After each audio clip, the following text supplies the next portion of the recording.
New file.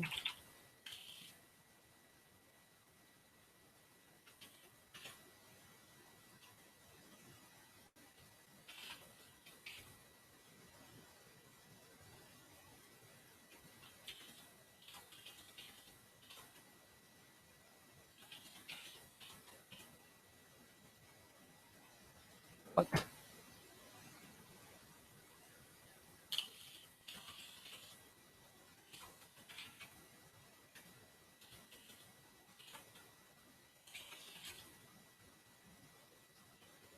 What? It's my desktop.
It worked.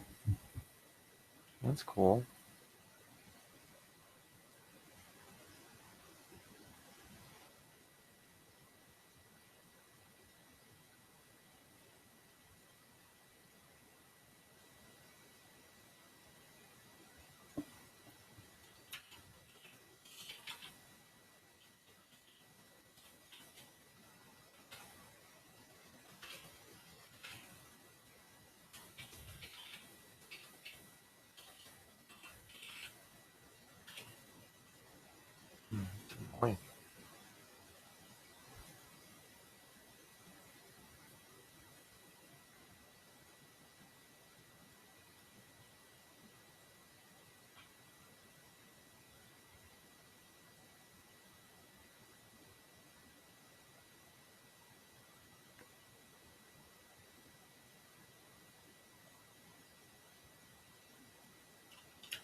Okay, people are watching now, so we're gonna start.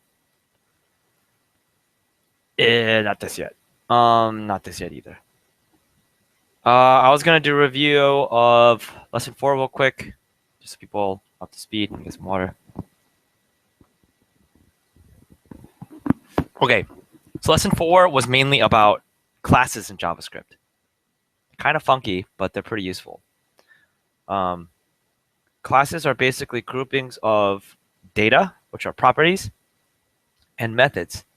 And they allow you to reuse code, to be able to do things more readably, to define relationships more clearly, to have functionality, be resilient and modular, stuff like that, all the fancy programming keywords.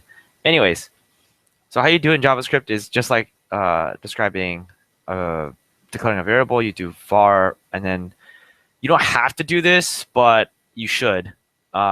Classes, the name of the class should always start with a capital letter. So person here starts with a capital P to show that it's a class. Equal sign for the assignment operator, and then function and whatever initial variable you want to be able to handle. So the name of the class is here. This function is called a constructor, which is a special method that gets called when the class is used to actually create an actual object. That process, creating an actual object, is given a fancy word called instantiation. So this is the constructor method for this class, and the constructor method will get called when it is instantiated. So we give the class new properties, which are basically variables that are shared across every single instance of this class, or every time the class is created. So what we're saying here is that we have a class called person, and that it has a property called first name. And every person has a property or variable called first name. This refers to the current object that gets instantiated when you call for a new person. So this says whatever we pass into the constructor, consider it first name, and then set it to the class's first name. So we did var person1 equals new person Alice. So new person says call the constructor and instantiate an object. So new is instantiation, person is the class, and then this is the initial value we give to the constructor. So the program sees this line and it goes, okay, I'm creating a new object from a class. Where's the class defined? Line 13 right here. Well, it looks like it takes a first name. What am I using for first name? Well, it's Alice. Okay, so now I take Alice and I put it into a property for the new instance of the object, and I put it into its first name field. So now person1 has a first name field of Alice. So when we do person1 say hello, it's going to show hello, I'm Alice. Person2, we give it Bob. So we create a new instance. Once again, a different way of thinking about instances are you take the blueprint that is defined by the class. So you can consider a class declaration a blueprint. And using the keyword new says take the blueprint and actually make an object. So now we're creating a new object or instantiating a new object using the keyword new, passing in Bob as the first name, right? And now person2 has a first name field of Bob.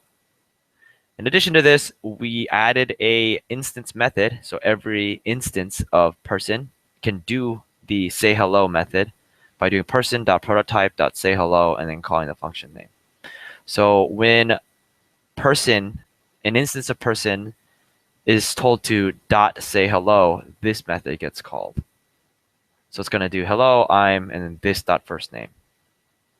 So person1 has a first name value of Alice. So when person1 is told say hello, its first name field is Alice. So this person's first name is Alice. Person2, when it says hello, this person's first name is Bob. So this keyword refers to whichever object is calling say hello. Cool. Cool. Once again, if you have any quick questions, you can watch the previous video. You can also use the QA section, which is available in the Hangout. So when we run this, it's going to say, hello, I'm Alice. Hello, I'm Bob. And then hello function, which is, ignore this. Don't forget about that. Oh, I see what I was trying to do here. The thing is, person one say hello was trying to point to the function here. This is complicated. Never mind. I'm not going to do this. You just ignore that. We created a function called render person. And what this does is it takes a instance of a person object, checks to make sure that it's a person, and then it adds that person's first name field. Oh, I don't think we did this one. I think I might have done this as an example to the guys here. Whatever. I was just showing an example of why you would use classes. You could create a function called render person, and it always takes a person object. So you create a new person like this, new person. And because we know that every person has a field called first name, the data from a person object is guaranteed to look a certain way, to always have a first name variable. Knowing this, we can call person.firstname. So we check to make sure that the person passed in here is an instance of a person class, person object. And then we take our HTML using jQuery here and add a new person first name. If you remember in jQuery, the question was, what is inner? If you remember in jQuery, the dot refers to an HTML that has a class value, right? So it says, look in the HTML document for anything that has a class attribute that says inner. I created a div here, which is just an invisible bucket in HTML, and I give it the value of inner. So when you run this, here's the class here, add, James shows up because the first object I created. Why the heck does James show up?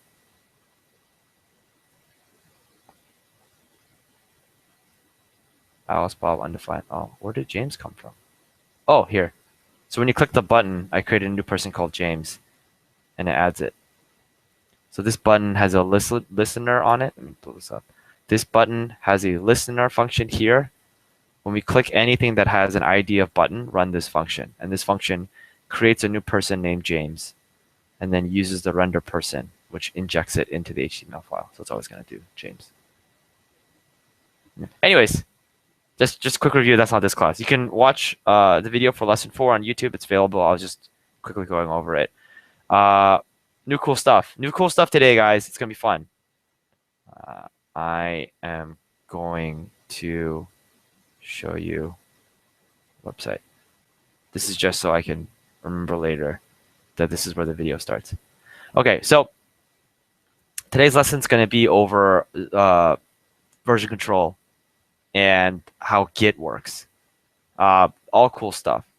So I told you guys I mistakenly told you to download an app called GitHub. This is probably actually not the one that we want to use, but that's all right. It's useful for tutorial. Ignore this. No, actually, we're not going to use this. So there's another program that I emailed out called Source Tree, and we're going to try using that instead. The reason I wanted to use Source Tree is because it allows you to use things that are not GitHub. GitHub is a company that manages code repositories, which I'll explain in a bit. And they want you to use their repository system so you can pay them money and crap. But Source Tree is another company and it's free and stuff. So Source Tree is free online. I sent it out in the email. And it looks like this. Oh, there's nothing here. Okay. So let's first talk about what version control is. No, whatever. It's stupid. Version control solves the problem. Oh my God, this is not the problem I want to solve right now. But Anyways,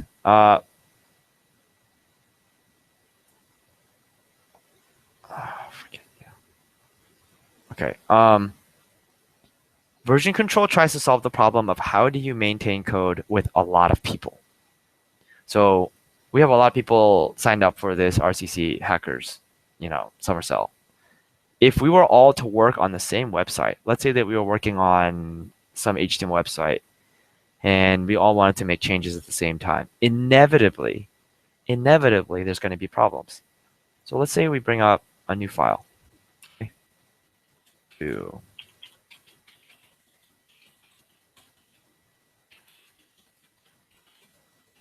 okay, right, as sample.html. Okay,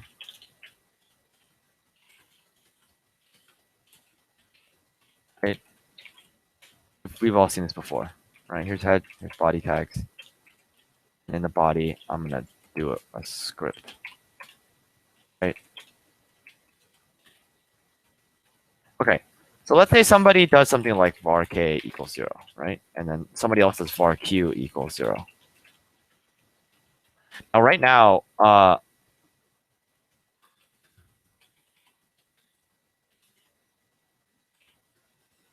let's say Peter, right, decided to create a new variable in our shared code called var k, okay? And he set it to 0, just as an example. And let's say he does all this fancy stuff later on in the code using the variable k. Now, while he's working on this stuff, Jane is working on the exact same file. Jane declares a variable called q on the same exact line. They both have a copy of the code, right? If I were to email out this file, for example, to everybody, everyone will have a copy of this file. But Peter is working with a variable called k. Jane's working with a variable called q, right? Everybody's making their own changes and crap, and they're all on the exact same lines. So now when we want to bring all of our changes together, to collaborate, to work together, to do more work, to be more efficient, all this stuff, right? Whose version do we use? That's a problem. It's a pretty big problem. I mean, imagine having a company send out an Excel spreadsheet showing you the last 10,000 transactions of the company made with customers. And you make a bunch of changes and someone else makes a bunch of changes over the course of like a week. And now your boss wants the final version. Well, you and your coworker have both been working on the same spreadsheet with literally the transactions for the entire company, but you don't know whose version to use anymore, right? You don't know when it happened. You don't know what changes happened. You don't know who was involved. So it gets really, really complicated. And the data is really, really important. You need to know what happened when. Version control attempts to solve this problem. What it does is it allows each person, in this case Peter and Jane, to keep their own copy. And it also allows them to create snapshots in time of what their copy of the file looks like. These snapshots in time are called commits, right? So these commits take the file that they have the copy of. So Peter's copy, he's going to commit var k equals 0. He makes the change in his file, he saves the file, and then he goes to source tree or whatever, and he chooses the commit button here. Okay, it's better if I actually...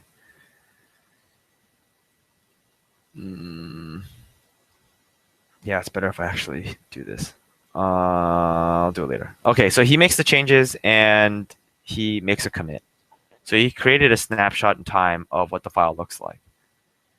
And now Jane, on her copy, she's going to make her own commit, which we'll do in a second. And she creates her own snapshot in time. Right? Now both of their copies have their own commits. They're both saved files, which are copies of a shared document. Which could be code, it could be a recipe list, it could be anything. Version control libraries usually don't really care what language you use. They don't really care if it's even code. Version control systems are designed to handle ideally arbitrary amounts of data. They just keep track of anything inside of whatever folder or repository you tell them to keep track of. At some point, though, we have to have Peter push his commits to Jane.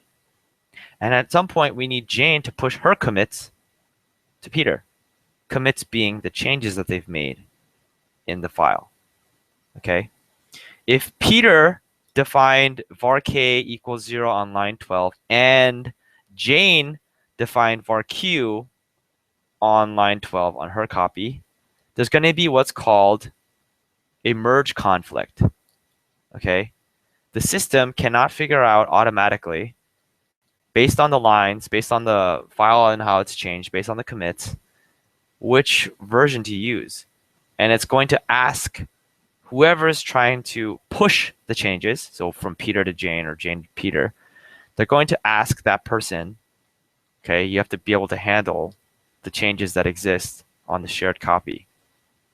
So dealing with merge conflicts is a big part of why version control exists. It handles the cooperation problem. So let's start doing this, okay? First, you have to tell our version control system that we are using. I'll mute this. How do I mute this? Sorry, guys. I thought I muted this.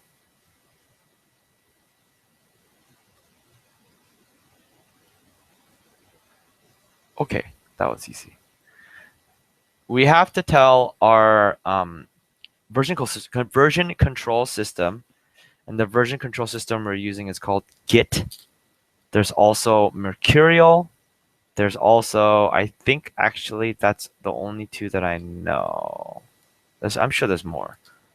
But the one that we're using is Git. And the first thing you need to do with version control is you need to tell it which folder to keep track of.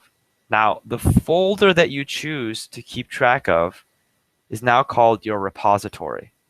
It's a special folder, and everything inside of it is going to be recorded and watched by your version control system, in this case, Git. So I'm going to put this file that we just created into a special folder, a special repository folder. Okay, now it's going to be hard to follow along, but when we get a little bit farther along in the lesson, you'll be able to copy my repository, and then you'll be able to see how the repository works and all that stuff. It'll be fine. So please, just for the time being, just bear with me. Okay, I'm gonna open this, and I've created a repository called Hackers Repo before this class happened, and it's in my Documents folder under a folder called Hackers Repo. Hackers Repo is the name of the repository, and this is my copy of it. So what I'm going to do is I'm going to save this file, Documents, Hackers Repo, example.html. I just saved Hackers Repo. I saved this file, named it example.html, and I saved it into the repository. Now, if we go to source tree, you'll notice that it says staged files here and unstaged files here.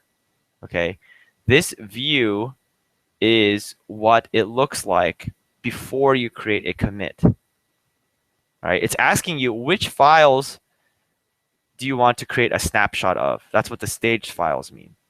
And which files do you want to not include in this snapshot? Snapshot being frozen copy of the file.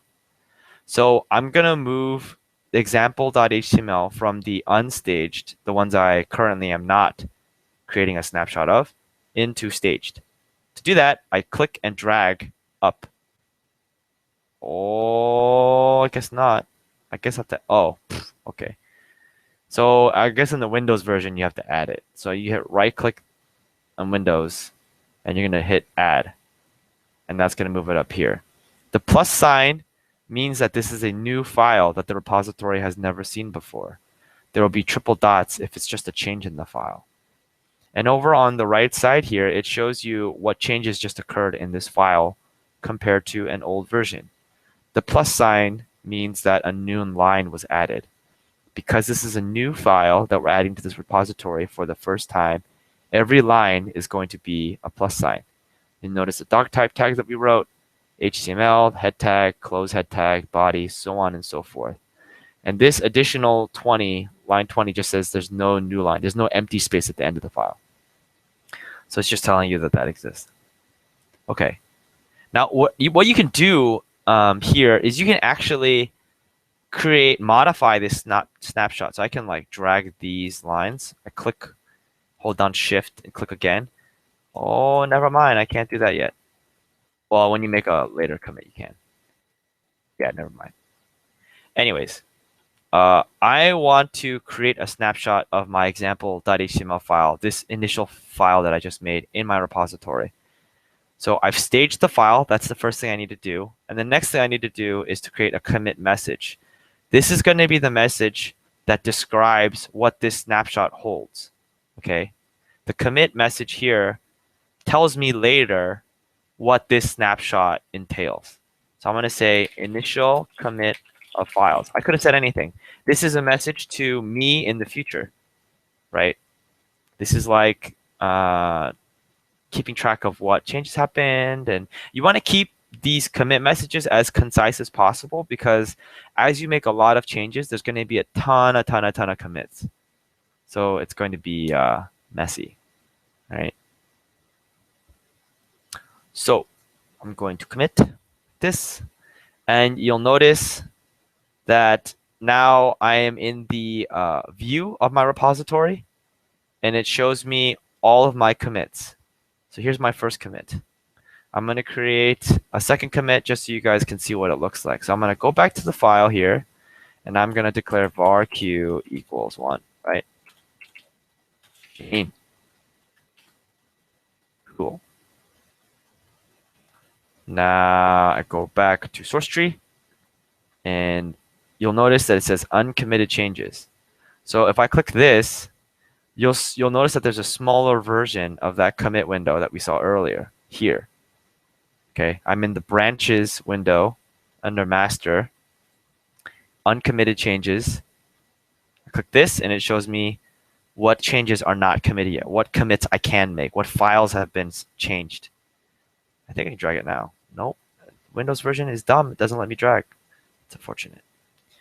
And the Mac version lets you drag. Anyways, if you want the bigger view that we saw earlier, you can click working copy here, and it'll show you that big view again. Otherwise, you can just stay in the commit view when you go to branches master. All right.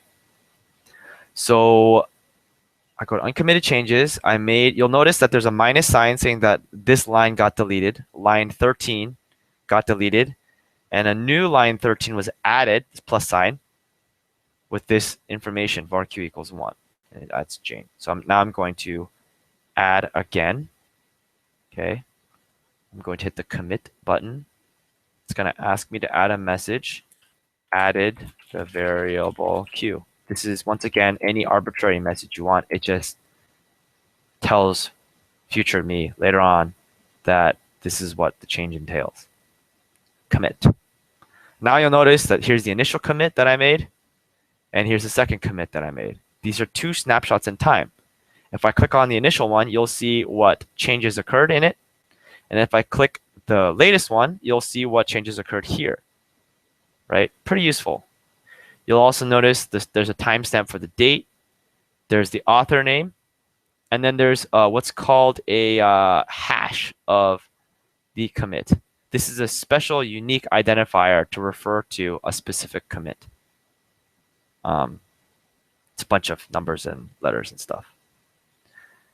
Okay, can I make this bigger? No, I cannot. All right, so now I have two commits. Now, this is in my repository, my local repository. Okay, this is my copy. If I was Peter, this would be Peter's copy of this file. Okay, now let's say I want to send my latest changes to Jane or to whoever. Okay,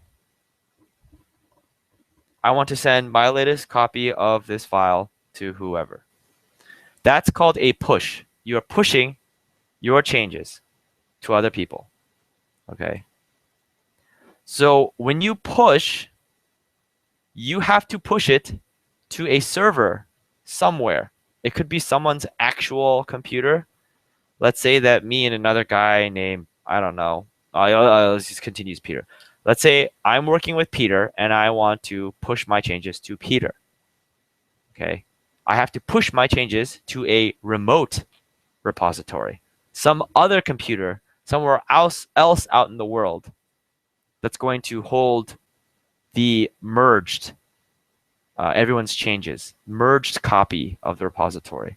So pushing requires you to have a remote repository somewhere. Some computer out on the internet is going to maintain the final completed copy of all the changes. All right. So when I push, I have already hooked up this system to push to another website called Bitbucket. Bitbucket provides free hosting, so you can just set up as many repositories as you want. And they have physical computers all around the world that have hard drives and CPUs, all the stuff that computers need. And they will store your code or any repository you want for you for free, up to a reasonable amount. Okay? So Bitbucket's pretty useful. It's completely free. So I set up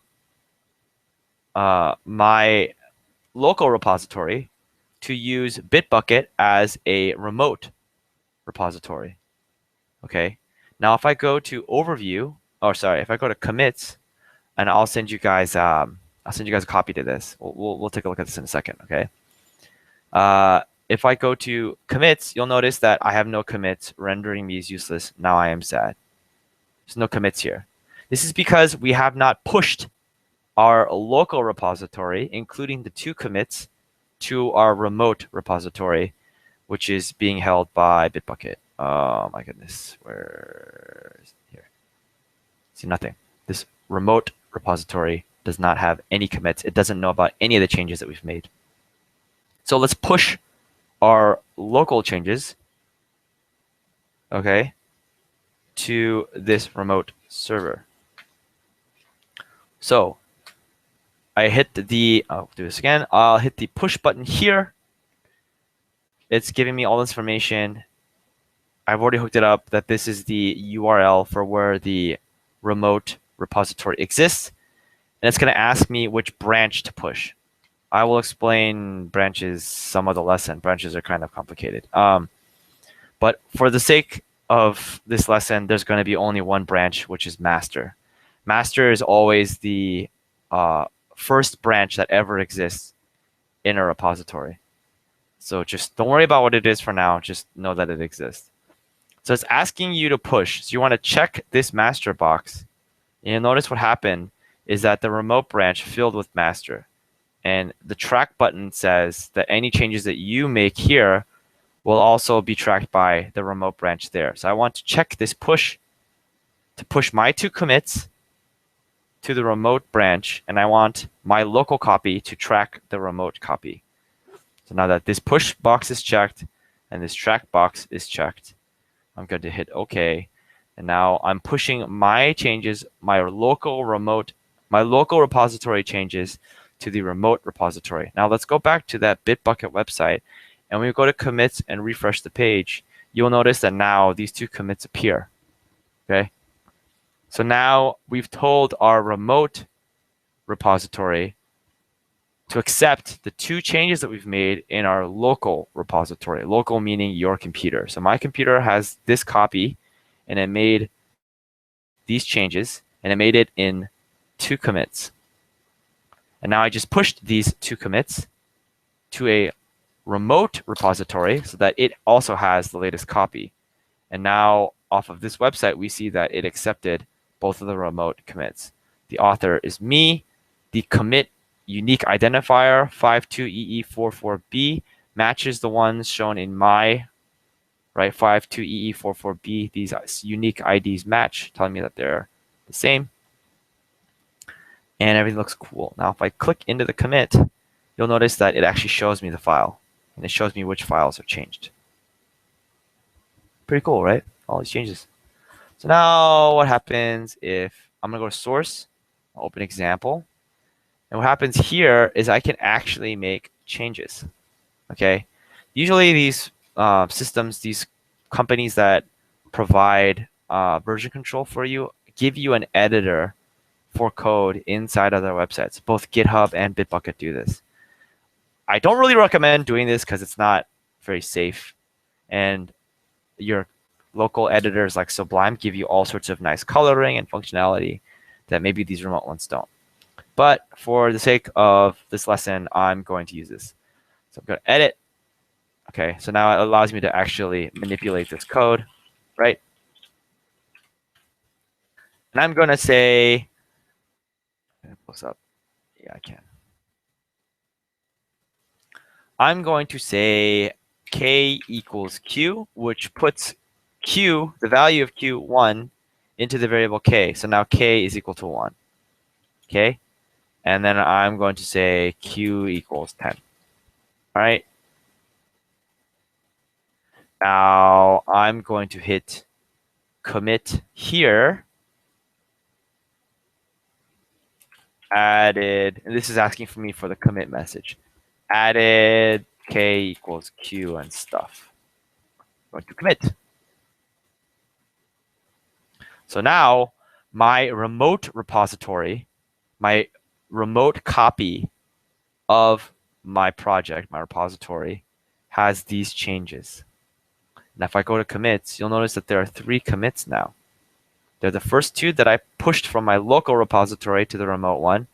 And then there's this new one I created using this website. Cool? Cool. Let me see what lines I manipulated. 14 through 16.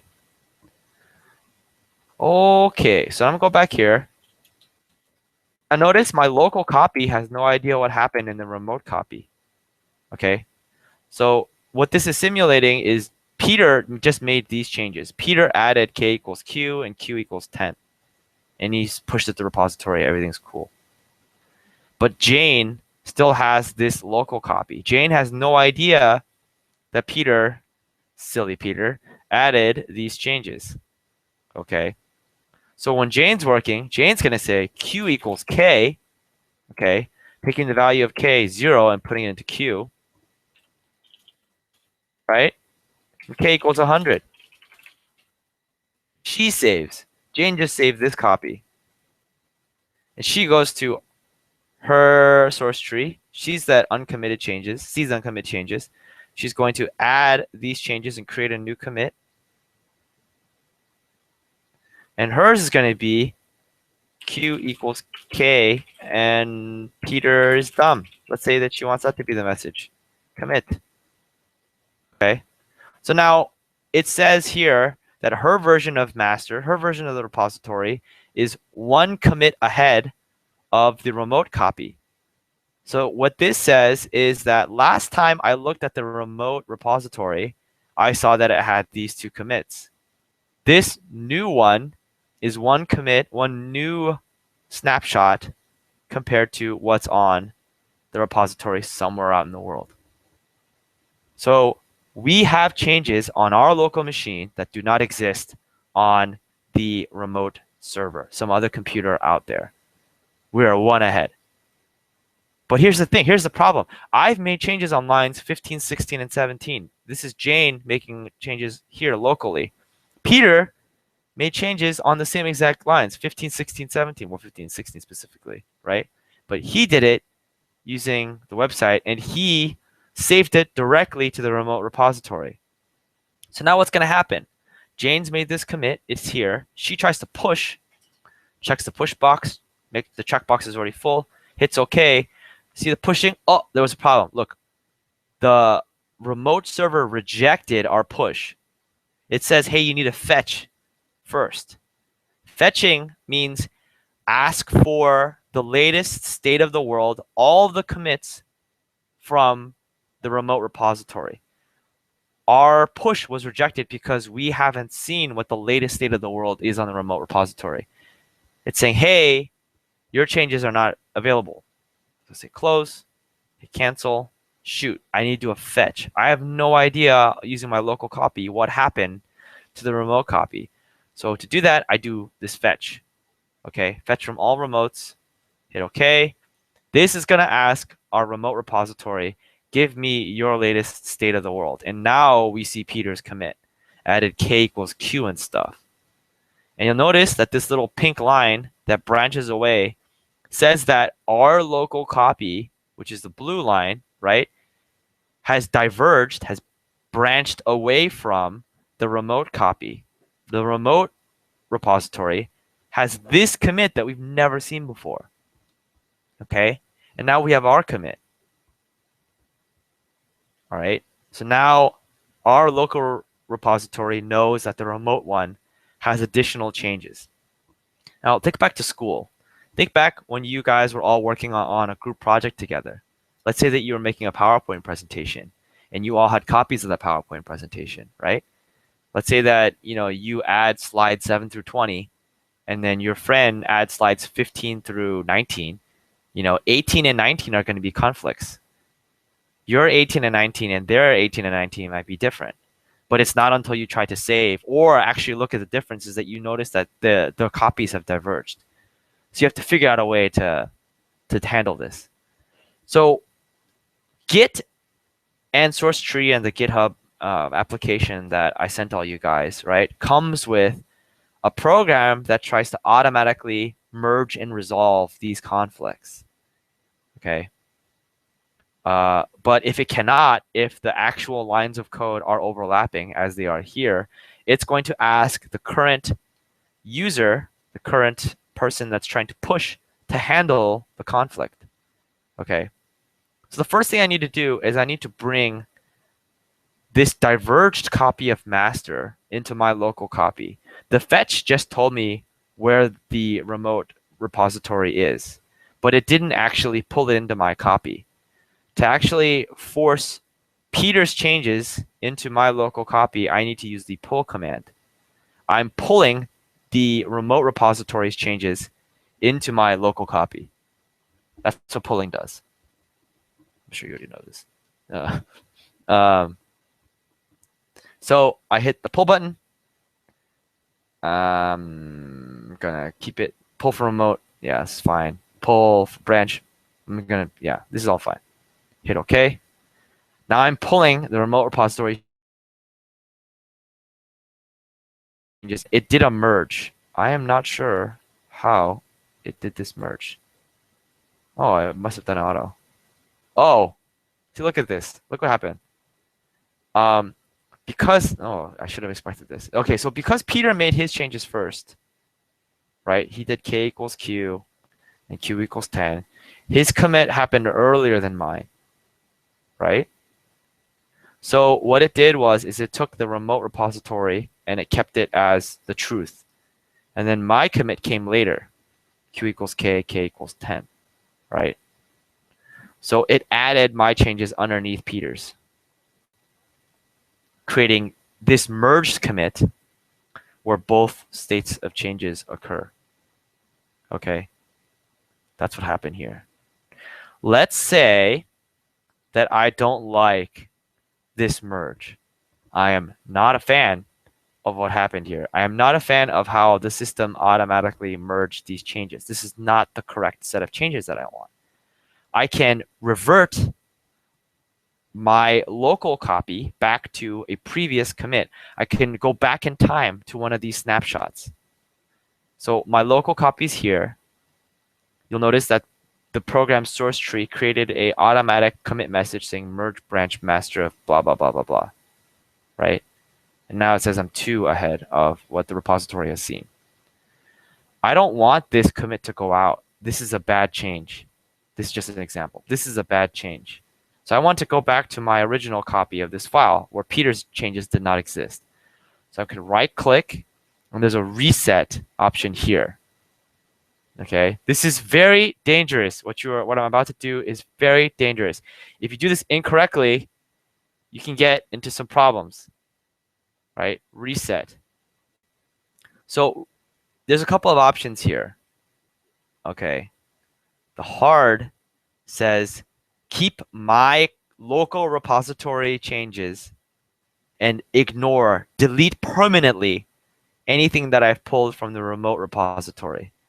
The soft one says, keep everyone's changes, but just move my local copy to this commit. And mixed tries to do a combination of both. So I'm going to use hard. And what this says is reset everything back to this commit. Get rid of this commit in front of it. Ignore all the changes that are made in the local file, that one, right? Do all of that. So this is the most dangerous one, hard. Do that, right? It's warning you, listen, this is some serious business. You're going to permanently lose this merge that you just did with the remote repository. You're going to permanently lose the current state of where your file is. So look at my file. See, it merged it. It has both of these. You're going to permanently lose access to this when you do this reset hard. Be 100% sure you want this. So yeah, I am 100% sure. Now look what happened. That merge commit disappeared, and I went back to the state of the world. And if I go back to my file, you'll notice that the changes that were there are no longer there anymore. Okay, this is what version control does. It manipulates your local copy of the files on your machine, and it handles whatever changes other people do as well. I'm going to stop here because I've done a lot of freaking talking. I'm going to ask to see if anyone has any questions. We've gone over a couple things here. We've gone over what a repository is. We've gone over what commits are. We've gone over merging. We've gone over remote repositories. Are there any questions up to this point? Please use the QA box. Oh, wait a second. How do you set your repository? James is asking, Joseph's asking, how do you set your repository? We're going to go over that in just 1 second. Yeah, that's going to come up. The questions. Any questions about this? Any questions about this? So this might seem strange that we're going over this right now because we're not actually doing more programming stuff. But if we're going to go into mobile development in the next few lessons, it's going to get kind of intense. I'm going to try to make it go slow, but you have to know how version control works in order to take advantage of a lot of the stuff that what people in the world have done. What's the standard protocol if you're working with the team? You pull it down and push it out? So the question is, what's the standard protocol when you're working with a team? Joseph's asking. That's a very complicated question, actually.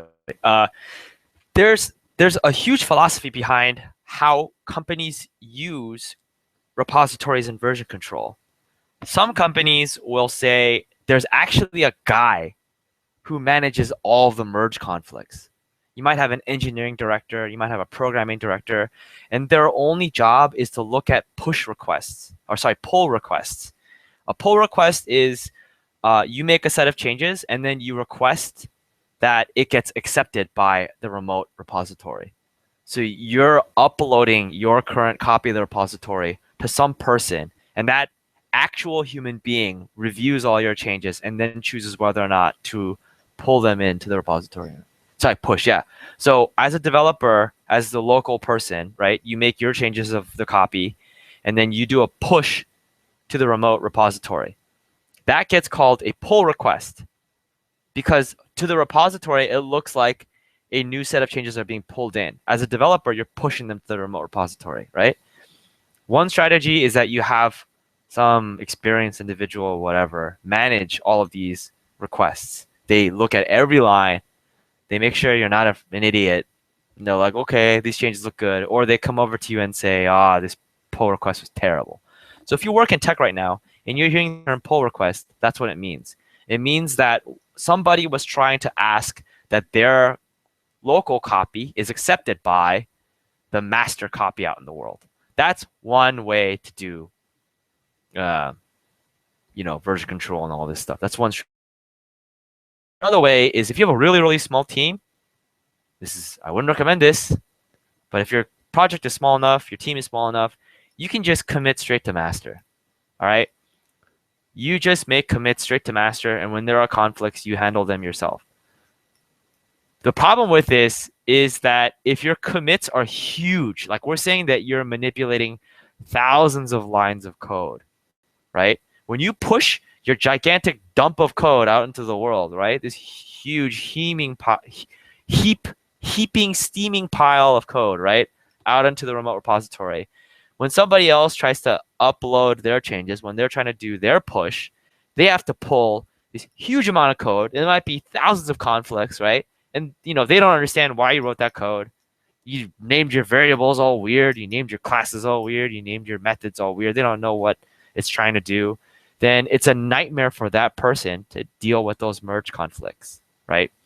But if it's just you and this other person, for the sake of convenience and not having to review everything, you might just be like, well, frickin' deal with it, right? That might be a situation that you do.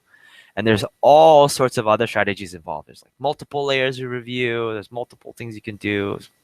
Branches are also a thing. Anyways, that's all stuff, right? That's all one way you can do it. Any other questions? Please use the QA box. If you have questions, feel free.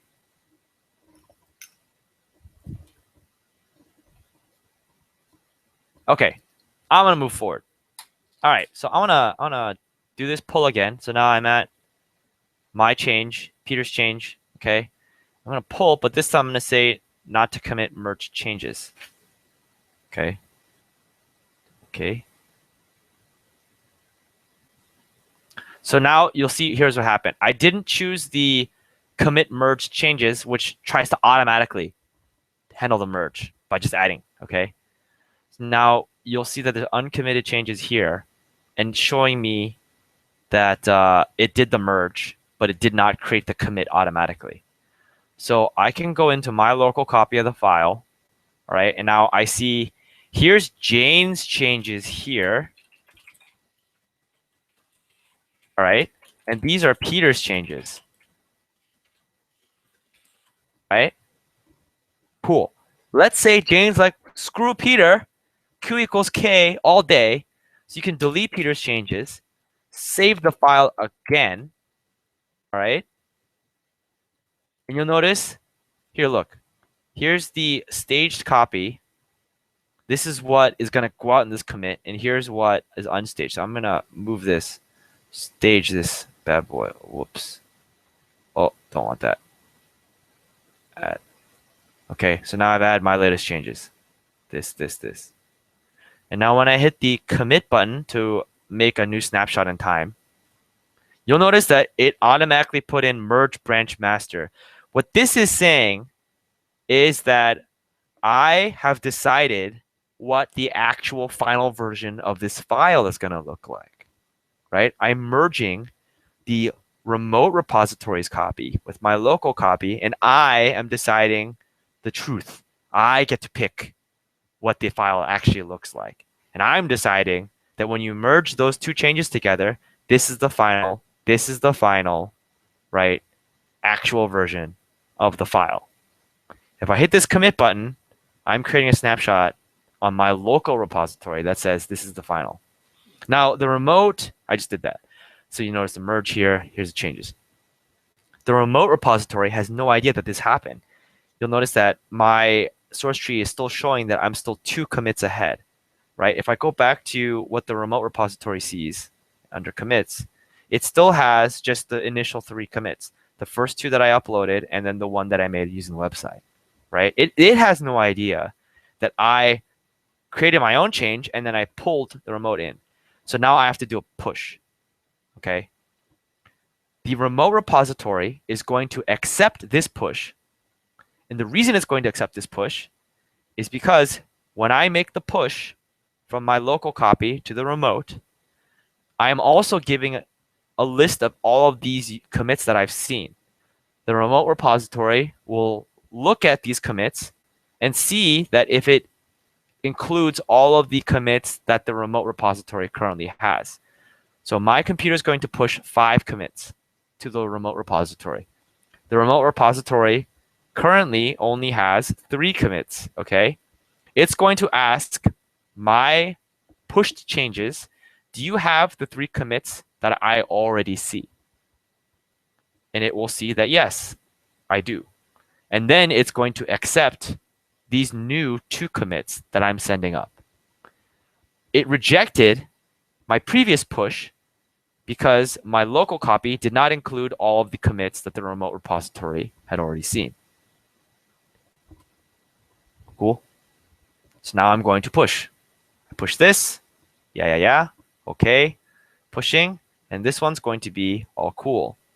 Now you'll notice here when I refresh that now it has all of the changes, including this new commit and stuff. Okay. Now if I go to source, I open up the latest version of this file, you'll notice that it has the changes. Cool. All right.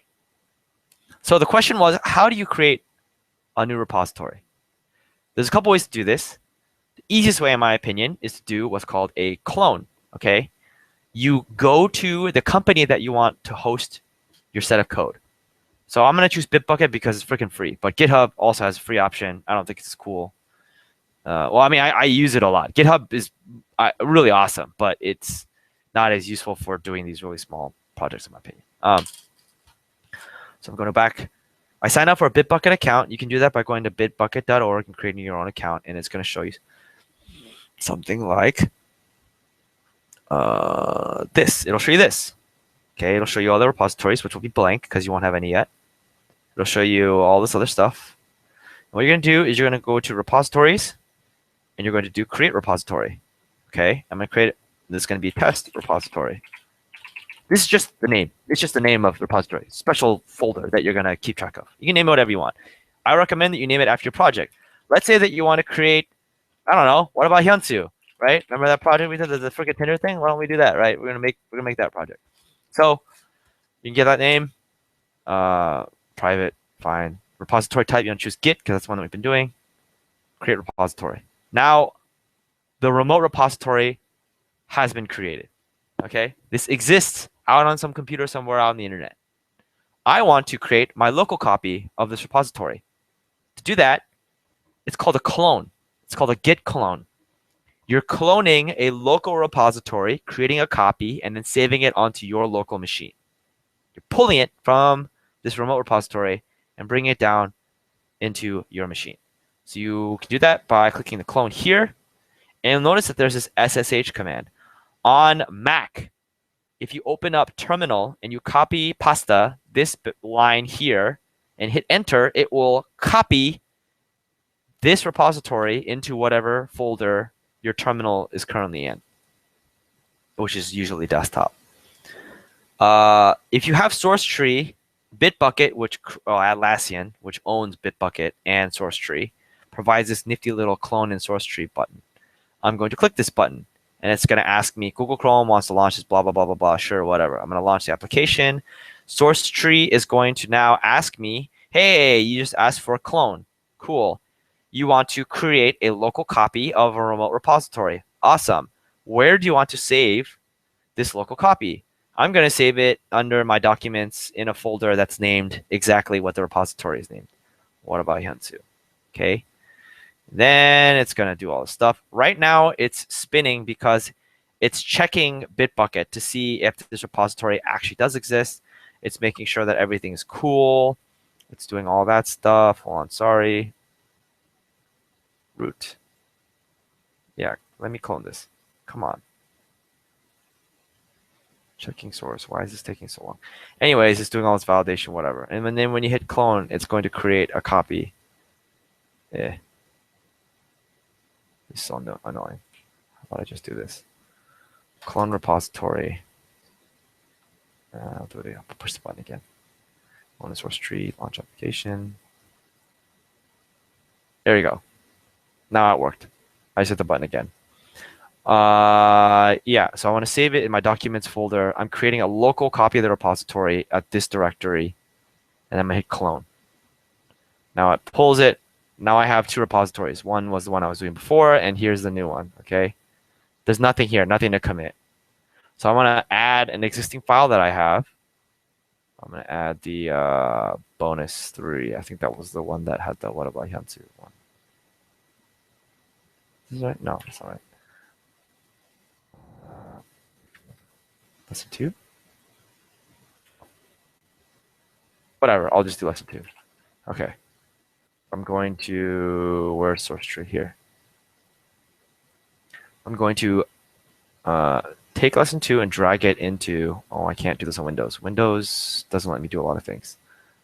file, can I add? Action, add, remove, cancel. Okay, I'm just gonna copy this file. And I'm gonna go to my documents, to the what about Hyunsu here. I'm gonna paste this file here. Now, source tree is going to automatically detect this new file that I just created. Put it in by doing add lesson 2 initial commit is my message. Commit. Look, now it exists. All right. And I'm going to do a push it to the master repository, hit OK.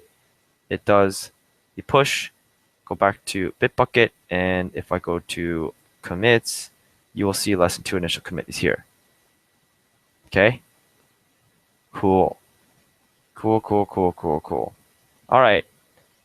So that is it for lesson 5, actually. I know we didn't go over a ton, but that's basically an intro to how version control works.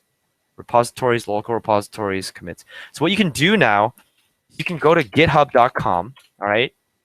This is the other, besides Bitbucket, this is the other repository. They do so much stuff. Like you just type in like JavaScript, which is the language that we've been learning, and it'll show you all of these different free open source libraries that are available in JavaScript in the language. So you can click JavaScript as a language, and it'll show you all of them. And you can pick most stars for the most highlighted ones. You'll notice that React, which we're going to be using for mobile development, is one of the most popular ones. It's coming up next.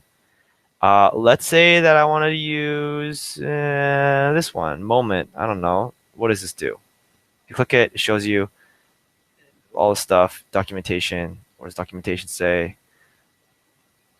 I don't know. It does calendar stuff, I guess. So what you can do is when you go to GitHub, you can do a clone or download. Right here's the button, and then same thing. It has Git information, open in desktop. All this stuff is available, and you can pull all of this code. Your local copy is going to include every single thing that these other developers somewhere out in the world have already written for you.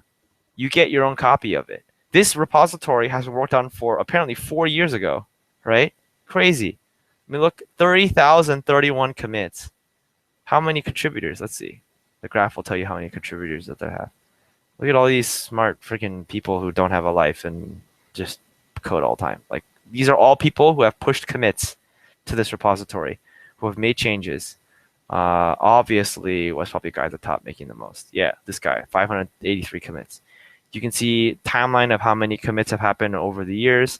This repository looks like it started in 2011, actually, so it's pretty old. Yeah, February 2011.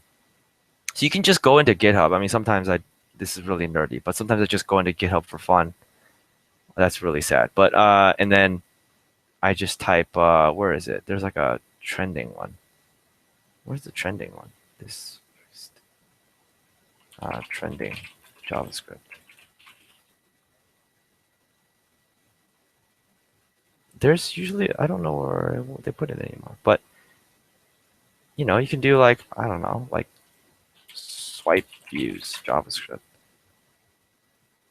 and you can look at like whatever interesting code out there. Just search for anything that you want to know how to do. Flappy Bird JavaScript. Look, Flappy Bird. You can download this copy. You can get access to the code. See, you can even in version control, you can even add images. Like this image, you'll get a copy of it when you clone this repository, and you'll have, oh my god, you'll have this, right? You'll have all the code that you need in order to make Flappy Bird. Oh, please don't hit it. That's 2, 3. I am the best at this. Okay, so you can get the exact code that I should have died just then. You can get the exact code for this game. You can get all the assets. It'll give you all the pipes. It'll give you the bird. It'll even tell you the physics behind how the dropping works. So you can take a look at this code. I'm just gonna die. And you can take a look at the code that handles this. So when you inspect and you go to, yeah, so here's the JavaScript right here, right? It'll give you all of this code.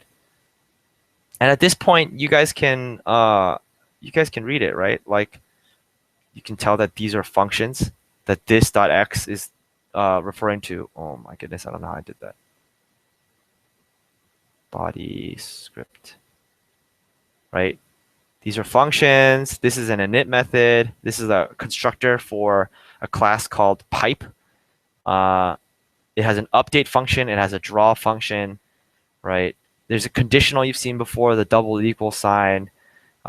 This is setting a string called pound 6E217D into a variable called fill style. So all of this stuff is available for you to read. You can even copy, paste it, rip it, steal it, doesn't matter. You could make the asset for the bird. You could change the image for this bird to like a friend that you want to troll and just upload it somewhere and have it run. Like all that's possible. The internet and open source allows you to take advantage of all of this code that other people have written for you. Effectively, at this point, it's up to your imagination what you want to make. People have written so many tools. They've written, look how many versions of Flappy Bird there are. Look at this. Crappy Bird. Oh, I don't even know. Oh, this is on an iPhone. Screenshots of Crappy Bird. Play it here. Oh, it has sounds too, this version. Oh. This is much harder than the other version, but the pipes are not as nice. So you could take the pipes from the other one. Oh, I just died. You could take the pipes from the other one and put it in here to make it look nicer. You know, you just change out the image. And you guys know how to deal with HTML tags and all this stuff. Just think of a cool idea. So the bonus question for today, and unfortunately, there's no quiz. The bonus question for today is contact somebody, okay? Contact somebody in the RCC Hackers group. Do the whole point of the summer cell group and meet somebody at church, okay? Contact somebody in the RCC Hackers summer cell. You have the list of all the members if you go to groups.google.com. Email somebody and work on any website together. It can be crappy. It's totally fine, right? Create a repository on Bitbucket. Sign up for an account, create a repository. Have both of you clone it. Work on a really small project. Don't do anything big. Literally just have it like, I don't know, change the color of a button. That's fine. Or create a to-do list. That's fine. Just pick a really, really small project. Work on it with somebody else you don't know. Submit it. Send me a link to the repository. That's it. That's the bonus question. Just work with somebody on any tiny thing. That's it. Think of some cool idea. You can pull in another repository if you want. That's all totally fine. That's all totally safe. Cool. Are there any other questions? Do you guys want me to go over anything about version control, about open source, how repositories work? Please use the QA box. Anything? So we could download Bitbucket, an account in Bitbucket and download it. So the question is, I need to download Bitbucket and account on SourceTree. First thing you need to do is you need to download SourceTree. Okay.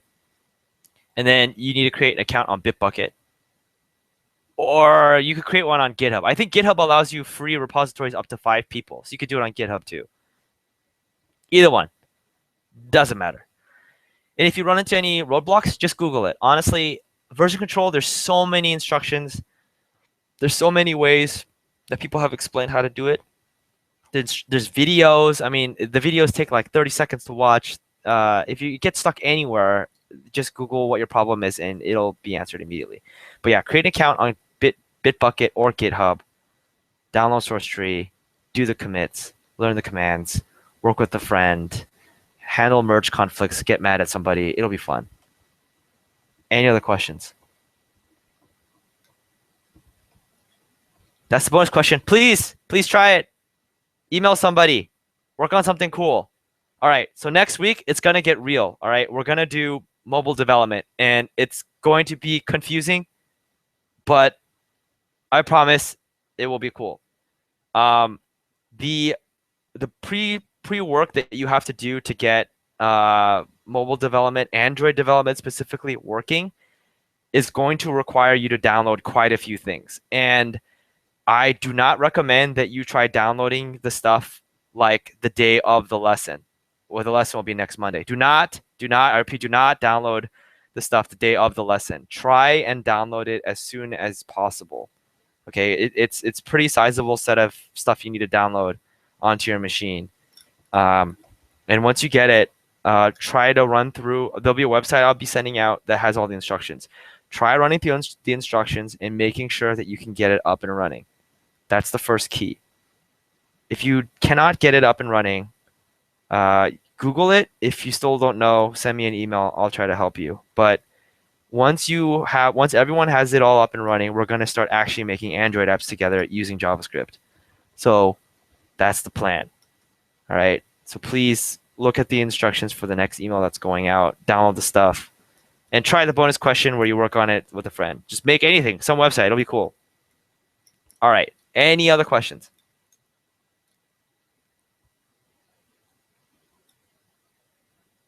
Cool. That's it for lesson 5. I will see you guys next week on Monday at 7:30. Okay. Bye.